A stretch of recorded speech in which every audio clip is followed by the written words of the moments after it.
त्या सावलीची किंमत या उन्हाळ्यामध्ये कळते. मुंबईमध्ये ना प्रत्येकाला घाई आहे, प्रत्येकाला.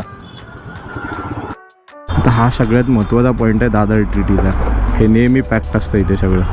1% पण ट्रॅफिक नाही आहे, काहीच नाही ना. ते इथून गाड्यापर्यंत मुंबईमध्ये ना प्रत्येकाला घाई आहे, प्रत्येकाला.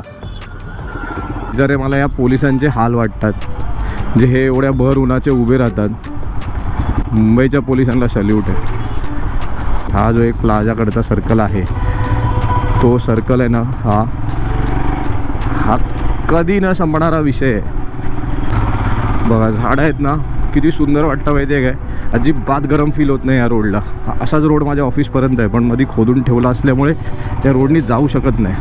बघा ना सावली, त्या सावलीची किंमत या उन्हाळ्यामध्ये कळते. समोर जर तुम्हाला दिसत असेल तो पण रोड बंद आहे. तुम्ही सरळ जायचो, एकतर मी लेफ्ट मारून जाऊ शकतो किंवा मला जावं लागतं ह्या छोट्याशा गल्लीमधून. मित्रांनो, माझे रोज दिवसाच्या ह्या 4 फेऱ्या आहेत. म्हणजे सकाळी माझ्या मुलीला शाळेत सोडायला यायचं दादरला, तेव्हा ह्या ट्रॅफिकमधून. त्याच्यानंतर परत घरी जायचं, तो एक दुसरा राऊंड झाला माझा. इथे फक्त थोडं लक्ष देऊन जायला लागतं, गाड्या कशा पण येतात. एकदा मी इथेच पडलो आहे. हे जे इथे क्लाउड किचन आहे, इकडे जे आहेत ते EV स्कूटरवाले असे गाड्या चालवतात ना, बापरे डेंजर गाड्या चालवतात. नाही, त्या दिवशी तसंच झालं. तो झप करून आला एकदम, आणि तेव्हा माझ्याकडे थंडरबर्ड होती आणि त्या गाडीला काय आपल्या ABS नाही आहे. मी ब्रेक मारल्या जो स्किड झालो, तो गाडी घेऊन पडलो अंगावरती माझ्या. हे फक्त इथे ना, हे असे जे क्रॉसिंग्ज आहेत ना, ते क्रॉसिंग्जला मला बघावं लागतं, कारण का इथे खूप भयंकरवाले खेकडा रायडर्स आहेत. आणि हे आमचं मच्छी मार्केट.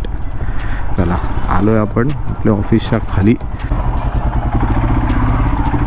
आणि नेहमीचा पसारा आहे आपल्या बिल्डिंग खाली, पण मग इथे पुढे आलं ना एकदम शांत. हे ना, हे रातराणीचं झाड आहे, हे वालं वरचं. एवढं सुंदर आहे ना. मी मुद्दामून गाडी इथेच लावतो, कारण का ती रातराणीची फुलं असतात ना, ती जे पडतात गाडीवरती, अल्टिमेटवाली वाटतात, अल्टिमेटवाली.